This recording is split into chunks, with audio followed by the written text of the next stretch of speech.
I think is probably one of the really important moments that I've been here in this room that can change the future.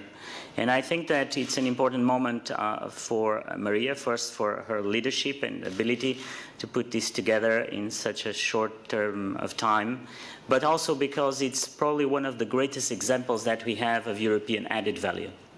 If you think about it, I mean, no country, no university, no company alone could do what we're doing here today. I compare it a little bit like in the 2000s, where at the time countries were talking about antimicrobial resistance, but nobody was doing anything together. So antimicrobial resistance was growing because nobody was putting the pieces together. Professor Goossens from Belgium writes an amazing article in Nature where he explains exactly that the Commission made the difference because put the pieces together. And what we're doing here with the supercomputers is exactly that, is doing what others could not do alone. But more than that, I think that is probably one of the most crucial moments for Horizon 2020 itself, for science itself. Europe, and I say it very often, was really a leader on the first phase of the internet with Tim Berners-Lee and Nokia and Siemens and all the great technologists of Europe. But then we lost it in the second phase with the digital came up and Ubers and the Facebooks and the Googles.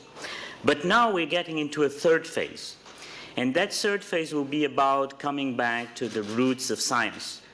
It will be about machine learning, deep tech, blockchain.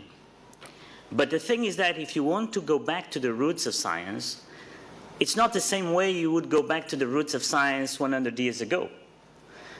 When you look at the Nobel Prize of Physics of this year, the gravitational waves, it was not about the deep idea that Einstein had, because he had it 100 years ago. It was about the ability with data, with machine learning, to put everything together.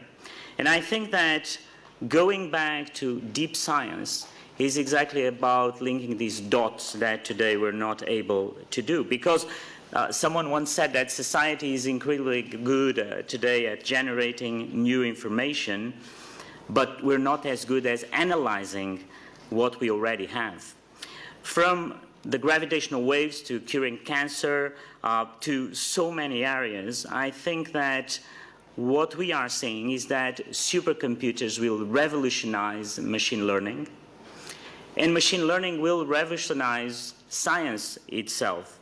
I think that when you look at, I was thinking this morning about what does it really mean so people understand. And I went back to a book that I just read this Christmas called The Master Algorithm from a Portuguese scientist that lives in the US, Pedro Domingos, and he says that machine learning is the scientific method on steroids.